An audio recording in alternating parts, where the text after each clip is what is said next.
မင်္ဂလာပါရှင်ဒီနေ့တော့လူတိလဲများအမြင်မတူတူတွေလဲတော်တော်များများရှိတဲ့ပုဂ္ဂိုလ်နှစ်ယောက်ပေါ့နော် Robert Kiyosaki နဲ့ Donald Trump တို့ပူးတွဲရေးထားတဲ့ Why We Want You to Be Rich ဆိုတဲ့စာအုပ်ထဲကအကြောင်းအရာတချို့ကိုနည်းနည်းဆွေးနွေးကြည့်ခြင်းပါတယ်ရှင်ဟုတ်ကဲ့ပါသူတို့ရဲ့အထူးကမေခွန်းကလူလက်တန်းစားဆိုတဲ့အိမ်မက်ကတကယ်ပဲပျောက်ကွယ်နေပြီလားဆိုတာပဲဆိုတော့ဒီနေ့မှလည်းသူတို့အဖြေရှာဖို့အထူးသဖြင့် financial IQ လို့ခေါ်တဲ့ငွေကြေးဆိုင်ရာဉာဏ်ရည်ဆိုတာပါလေဟုတ်တယ်ပြီးတော့ကမ္ဘာစီးပွားရေးမှာဖြစ်နေတဲ့အပြောင်းလဲကြီးတွေကကျွန်တော်တို့အားလုံးအပေါ်ဘလို့တက်ရောက်နေတယ်လဲဆိုတာကိုအင်ရမြစ်တွေထဲကနေထုံနှုတ်ပြီးလေ့လာသွားကြမှာပါဟုတ်ပါတယ်ဒီဆွေးနွေးမှုရဲ့ရည်ရွယ်ချက်ကသူတို့ပြောတာကိုထောက်ခံဖို့ကန့်ကွက်ဖို့ထက်သူတို့ရဲ့အတွေးခေါ်ကိုနားလည်ဖို့ကအဓိကပါပဲဟုတ်ကဲ့သူတို့ကအစိုးရရဲ့လူမှုဖူလုံရေးစနစ်တွေလိုအရာတွေကိုမိခေါ်နေတဲ့ခေတ်ကကုန်သွားပြီ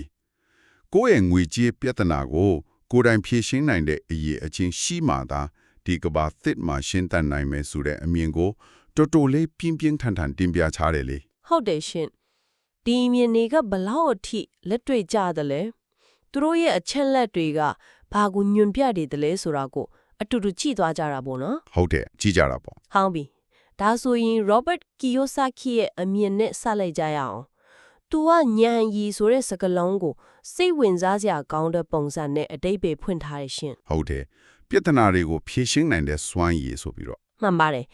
ဉာဏ်ရည်ဆိုတာပြဿနာတွေကိုဖြေရှင်းနိုင်တဲ့စွမ်းရည်ပဲတဲ့စာသင်ခန်းထဲမှာသင်္ချာပုတ်စာတစ်ပုတ်ကိုရှင်းနိုင်ရင်ဉာဏ်ကောင်းတယ်ပေါ့လေအဲ့ဒီမုံစံအတိုင်းပဲတကယ်လက်တွေ့ဘဝမှာငွေရေးကြေးရေးနဲ့တက်တက်ပြီးကြီးမားတဲ့ပြဿနာတွေကိုဖြေရှင်းနိုင်လေကိုယ့်ရဲ့ financial IQ မြင့်မားလေပဲလို့သူကဆိုတယ်အဲ့ဒီကနေသူကလက်ရှိကဘာကြီးကိုရိုက်ခတ်နေတဲ့ငွေကြေးပြဿနာကြီး၁၀ချက်ကိုတိုင်းစီပြီးချပြတယ်ဒါပေမဲ့ဒီ၁၀ချက်ကိုတစ်ခုချင်းစီဖတ်ပြနေမြအစားအဓိကအုပ်စုကြီး၃စုခွဲပြီးကြည့်လို့ရတယ်ဗျာအုပ်စုခွဲလိုက်တော့ပိုရှင်းတာပေါ့နော်ဟုတ်တယ်ပထမအုပ်စုကငွေကြေးစနစ်ယွံလာခြင်းမှာအမေရိကန်ဒေါ်လာတန်ဖိုးကျတာတော့နိုင်ငံတော်အကျွေးတွေတောင်လို့ပုံလာတာမျိုးတွေပေါ့ဒုတိယအုပ်စုကလူဦးရေဆိုင်ရာအပြောင်းအလဲနဲ့လူမှုဖူလုံရေးစနစ်ရဲ့ဖိအားဒုတိယကမ္ဘာစစ်အပြီးမွေးဖွားခဲ့တဲ့ဘေဘီဘူမာမျိုးဆက်ကြီးတွေအငင်းစားယူရမယ့်အချိန်ရောက်လာတော့သူတို့ကိုထောက်ပံ့ရမယ့် social security နဲ့ကျန်းမာရေးစောင့်ရှောက်မှုရန်ပုံငွေတွေကဒေဝါလီခံရမယ့်အခြေအနေနီးလာပြီဟုတ်ကဲ့နောက်ဆုံးအုပ်စုကတော့လောဘသားစည်းကွက်နဲ့ပညာရေးပါပဲလောက်ခလော့စာတွေကမတိုးတဲ့အပြင်ကျဆင်းလာတယ်အလို့အကိုင်တွေကဈေးသက်တာတွေဘီဘကိုရောက်သွားတယ်တာလီအားလုံးရဲ့အရင်ခံကငွေကြေးဆိုင်ရာပညာပေးမှုအားနည်းတာကြောင့်လို့သူကသုံးသပ်တယ်ဒီလိုအုပ်စုခွဲပြီးကြည့်လိုက်တော့ပြဿနာလေးကတစ်ခုနဲ့တစ်ခုဘလို့ချိတ်ဆက်နေလဲဆိုတာပိုရှင်းသွားတယ်ရှင်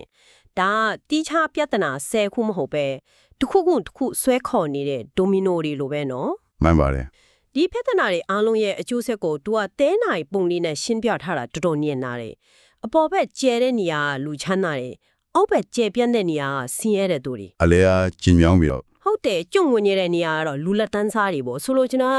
အလဲမှာရက်တီနေဖို့ဟာပိုပြီးခက်ခဲလာပြီးလူအဖွဲ့အစည်းကအပေါ်နဲ့အောက်ဆိုတဲ့အစွန်းတစ်ဘက်ကိုပဲဥတီသွားနေတယ်ဆိုရင်တတိပေးချက်ပဲအဲ့ဒီတဲနိုင်ပုံစံကစိတ်ကူးရင် theory တစ်ခုမဟုတ်ဘူးဆိုတာကိုဂျပန်နိုင်ငံရဲ့ဖြစ်ရပ်နဲ့ဥမာပေးထားတယ်တချင်းကဂျပန်ဆိုတာလူဦးရေတန်းတေတာလုံးလူလက်တန်းစားဆိုပြီးကြွေကြော်ခဲ့တဲ့နိုင်ငံလေဟုတ်တယ်စီးပွားရေးကတော်ယုံတန်းတူညီမျှမှုရှိတယ်လို့သတ်မှတ်ခံနေတာပေါ့ဟုတ်ပါတယ်ဒါပေမဲ့စောက်ထဲမှာကူကာထားတဲ့2006ခုနှစ် New York Times ဆောင်းပါးအရအဲ့ဒီအချိန်မှာတော့ဂျပန်လူဖွဲ့စည်းကအနိုင်ရသူနဲ့အရှုံးသမားဆိုပြီးနှစ်ချမ်းကွဲသွားပြီစီးပွားရေးမညီမျှမှုကအဆိုးရွားဆုံးအခြေအနေကိုရောက်နေပြီလို့ဖော်ပြထားတယ်ဒါကတော်တော်လေးအားကောင်းတဲ့ဥပမာပဲနော်ဒါပေမဲ့ဂျပန်နိုင်ငံရဲ့ထူးခြားတဲ့စီးပွားရေးသမိုင်းကြောင်းနဲ့ယဉ်ကျေးမှုရဖြစ်ပေါ်လာတဲ့အခြေအနေကိုအမေရိကန်တို့ဥရောပလို့နဲ့တိုက်ရိုက်နိုင်ရင်လို့ရရလားရှင်စာအုပ်ထဲမှာအဲ့ကွာခြားချက်တွေကိုထည့်သွင်းစဉ်းစားထားတယ်လားကောင်းတဲ့မိကုံးပါပဲစာရေးသူတွေကအသေးစိတ်နိုင်ငံတစ်ခုချင်းစီရဲ့ယဉ်ကျေးမှုကွာခြားချက်တွေကိုထည့်မဆွေးနွေးမဲ့သူတို့ထောက်ပြခြင်းတဲ့အဓိကအချက်ကအရင်ရှင်းစနစ်ရဲ့ကမ္ဘာလုံးဆိုင်ရာလမ်းကြောင်းပဲ Global Trend Board ဟုတ်ကဲ့ဂျပန်မှာဖြစ်ခဲ့တဲ့လုံငန်းခွင်မတည်ငြိမ်မှုလူငယ်တွေအလောက်ကိုင်းချပါမှုဝင်ငွေကွာဟမှုတွေကအမေရိကန်နဲ့ဥရောပမှာလည်းပုံစံတစ်မျိုးနဲ့ဖြစ်ပေါ်နေတာကိုပဲမိမောင်းထိုးပြချင်တာပါ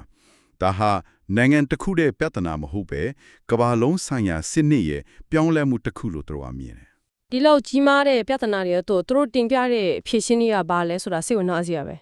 ဒီနေရာမှာလူတစ်ယောက်ကို9တကောင်ပေးရင်တရက်စာပဲအဆင်ပြေမယ်9များနီးတင်ပေးရင်တော့တစ်သက်စာအဆင်ပြေသွားမယ်ဆိုရဲဆိုရိုးစကားကိုသူတို့တုံးထားတယ်နော်ဟုတ်တယ်အစိုးရရဲ့အထောက်ပံ့အစီအစဉ်တွေကငါပေးခြင်းနဲ့တူပြီးလူတွေကိုမိခိုချင်းစိတ်ငါတို့ကဒီအထောက်ပံ့တွေကိုခံစားခွင့်ရှိတယ်ဆိုတဲ့ entitlement mentality ကိုပဲမွေးမြူပေးနေတယ်လို့ပြင်းပြင်းထန်ထန်ဝေဖန်ထားတာအဲ့ဒီဝေဖန်ချက်ကတော်တော်လေးပြင်းထန်တယ်နော်ဟုတ်တယ်အထူးသဖြင့် social security လို့ခေါ်တဲ့လူမှုဖူလုံရေးစနစ်ကို Ponzi scheme လို့ခေါ်တဲ့ငွေလိမ်လုပ်ငန်းစဉ်တစ်ခုနဲ့နှိုင်းယှဉ်ထားတာကအငင်းပွားစရာအကောင်းဆုံးပဲအဲ့ဒါကိုနည်းနည်းရှင်းပြပေးပါလားရှင် Ponzi scheme နဲ့ဘယ်လိုတူလို့လဲသူတို့ရဲ့ duty ကရှင်းတယ်တကယ်ပင်စင်စနစ်ဆိုတာကိုထဲဝင်တဲ့ငွေကိုယင်းနှမြုံနှံပြီးအတူအပွားနဲ့ပြန်ပေးတာလေ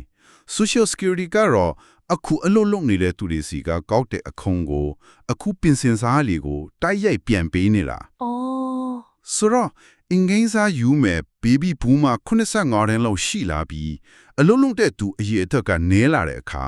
အောက်ကလူတည်ရဲ့ပိုက်ဆံနဲ့အပေါ်ကလူအဟောင်းတွေကိုပေးနေရတဲ့ Ponzi scheme လိုပဲတင်ချာနီးအရာဒီစနစ်ကရေရှည်မှမတည်တဲ့နိုင်ဘူးလို့သူတို့ကဆိုလိုတာကင်ကပန်းနဲ့နေနဲ့တောင်းနိုင်ရှင်ပြထားသေးတယ်နော်ဟုတ်တယ်တလားကိုပင်စင်စားတယောက်ကိုဒေါ်လာထောင်မဲ့ဖေးအောင်တော့တနိုင်ငံလုံးအတွက်လာစဉ်ဒေါ်လာ85ဘီလီယံကုန်ကြမယ်ဒါဟာ Hurricane Katrina မုန်တိုင်းလိုတဘာဝဘေးအန္တရာယ်တစ်ခုဒါမှမဟုတ်စစ်ပွဲတပွဲရဲ့လာစဉ်ကုန်ကြစင်နဲ့ညီမျှတယ်လို့နိုင်ရှင်ပြထားတယ်ဒီနေရာမှာ Kiyosaki ကနေနလေးကပီလက်ဆန်ဆန်စကလုံကစားထိုက်တာတခုတတိထားမိတယ်ရှင်ငါးများနီးတင်ပေးမဲ့အစ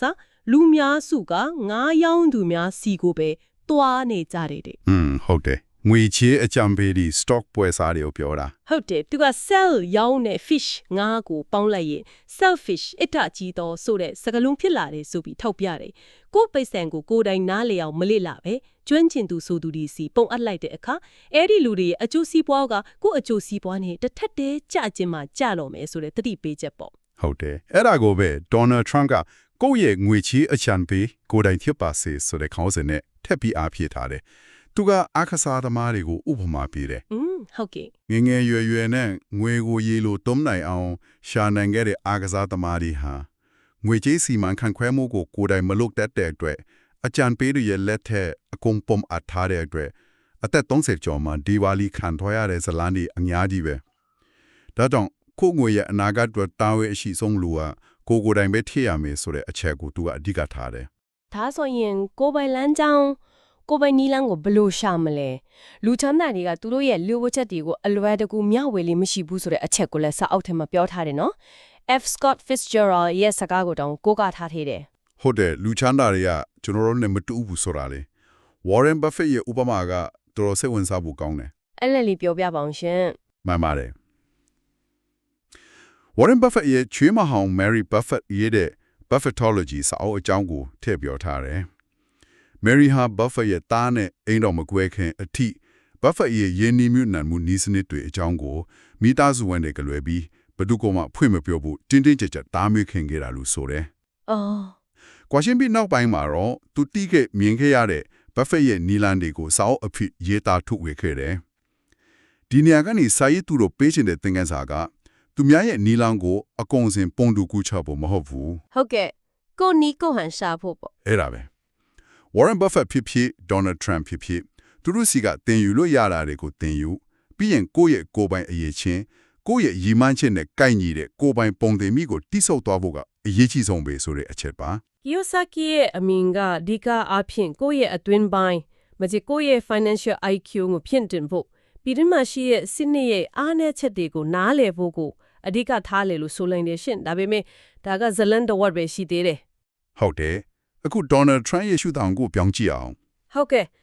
သူကကိုယ့်အတွင်းပိုင်းနဲ့ပြင်ဆင်နေလို့မရဘူးအပြင်ဘက်ကလာမဲ့ကြီးမားတဲ့လိုင်းလုံးကြီးတွေကိုလည်းရင်ဆိုင်ဖို့အတင့်ထင်နေရမယ်လို့ပြောတယ်အတိအကျပဲ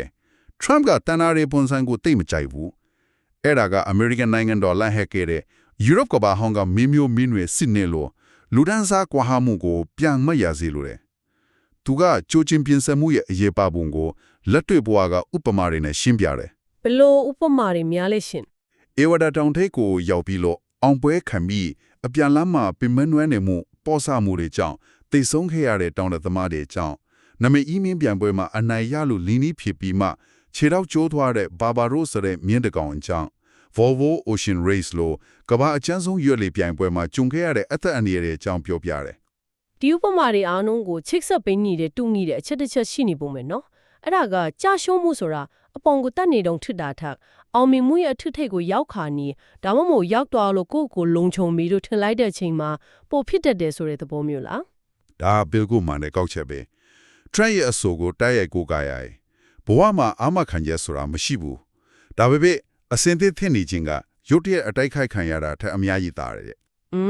်ပုဂ္ဂိုလ်ရဲ့အဆင့်ကနေနိုင်ငံတနိုင်ငံရဲ့အဆင့်အထိချဲ့ထွင်ပြီးစဉ်းစားပြတယ်ပထမကမ္ဘာစစ်ကဂါလီပိုလီတိုက်ပွဲမှာမဟာမိတ်တပ်တွေဟာသူတို့ရင်ဆိုင်ရမယ့်ဒုရကီတပ်တွေရဲ့ခန်းဆက်အင်အားကိုလုံးဝအထင်သေးကြိုတင်ပြင်ဆင်မှုမရှိခဲ့တဲ့အတွက်စစ်သားတိုင်းတဲ့ကြီးအတဆုံးရှုံးပြီးစစ်ရဲ့အရာအကြီးကျယ်ရှုံးနိမ့်ခဲ့ရတယ်ဒါဟာကြိုတင်ပြင်ဆင်မှုမရှိခြင်းရဲ့အဖို့အခါဘလောက်ကြီးမားလဲဆိုတာကိုပြတဲ့သမိုင်းဝင်သင်ခန်းစာပဲအဲ့ဒီကြိုတင်ပြင်ဆင်ရမယ့်အပြင်ဘက်ကစင်ခေါ်မှုတွေထဲမှာအကြီးမားဆုံးကတော့ကမ္ဘာစီးပွားရေးမှာအင်အားကြီးနိုင်ငံတစ်တွေပေါ်ထွက်လာတာပဲထင်မှတ်ထင်နေရှင်ဟုတ်ပါတယ်သူတို့ကအနောက်နိုင်ငံတွေမှာလူလက်တန်းစားတွေကြုံဝင်နေချိန်မှာပဲ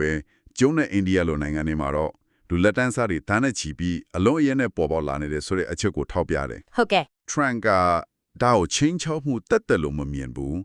ဒါဟာကောင်းမွန်တဲ့ရှင်းပြမှုတစ်ခုပဲဒီလိုပြိုင်ဆိုင်မှုကအမေရိကန်လိုနိုင်ငံကြီးတွေကိုပေါ်ဆမနေဖို့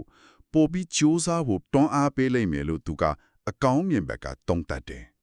တရုတ်နိုင်ငံရဲ့ကြီးထွားနှုန်းကတော့တကယ်ကိုမယုံနိုင်စရာပဲနော်စာအုပ်ထဲမှာဖော်ပြထားတဲ့ဥပမာနှစ်ခုကတော်တော်လေးထင်ရှားတယ်စာအုပ်ရေးတဲ့အချိန်တုန်းကတရုတ်ပြည်မှာ Starbucks ဆိုင်ခွဲအရွယ်အတွက်ကအမေရိကန်မှာထက်တောင်ပိုများနေပြီတဲ့ဟုတ်တယ်နောက်တစ်ခုက1990ခုနှစ်တည်းတုန်းကရှန်ဟိုင်းမြို့မှာမိုးမြို့တိုက်ဆိုလို့တလုံးပဲရှိခဲ့ရကနေစာအုပ်ရေးတဲ့အချိန်မှာအလုံး800နီးပါးအထိဖြစ်လာတယ်ဆိုတာကတော့တကယ်ကိုအံ့ဩစရာပဲကမ္ဘာလူဦးရေ9ယောက်မှ1ယောက်ကတရုတ်လူမျိုးဖြစ်နေပြီဆိုတဲ့ချက်ကိုလည်းမေ့ထားလို့မရဘူးလေအိန္ဒိယရဲ့အလားအလာကိုကြတော့ Trump ကဟာတာနော်တဲ့ဇလန်လေးတစ်ပုဒ်နဲ့တင်စားပြထားတယ်တခါကသူ့ရုံးဝန်ထမ်းတယောက်နယူးယောက်မှာတက္ကစီငါစီတော့ကားမောင်းတဲ့သူကအိန္ဒိယကလာတဲ့လူငယ်လေးဟုတ်ကဲ့သူက Trump ရဲ့ဝန်ထမ်းမှတီးတော့အပြုံးတယ်ခင်ဗျားက you're fired မင်းကိုအလုပ်ထုတ်လိုက်ပြီဆိုတဲ့လူကြီးချီမှာအလုပ်လုပ်တာမဟုတ်လားလို့မေးတယ်အော်ဒီဇလန်လေးကရေစရာကောင်းပေမဲ့သူ့ရဲ့အသိပ္ပယ်ကကျေပြန့်တယ်အိန္ဒိယကရွှေ့ပြောင်းလုပ်သားလေးတယောက်တောင်ကမ္ဘာစီးပွားရေးလောကရဲ့ထိပ်တဲ့ပုဂ္ဂိုလ်တယောက်ရဲ့အကြောင်းကိုသိနေတယ်စိတ်ဝင်စားနေတယ်ဒါဟာကမ္ဘာကြီးကဘလောက်အထိချိတ်ဆက်နေပြီလဲပြိုင်ဆိုင်မှုကဘလောက်အထိပြင်းထန်လာပြီလဲဆိုတာကိုပြနေတာပါပဲအိန္ဒိယနဲ့ပတ်သက်တဲ့တခြားအချက်အလက်တွေကလည်းတော်တော်လေးစိတ်ဝင်စားဖို့ကောင်းတယ်ရှင်သူတို့ကကမ္ဘာအကြီးဆုံးဒီမိုကရေစီနိုင်ငံရှေ့အကြောင်းဆုံးယဉ်ကျေးမှုတွေကမှန်ပါတယ်အခုခေတ်မှာစနေလဲအမေရိကန်မှာရှိတဲ့ဆရာဝန်38ရာခိုင်နှုန်းနဲ့တိပံပညာရှင်12ရာခိုင်နှုန်းက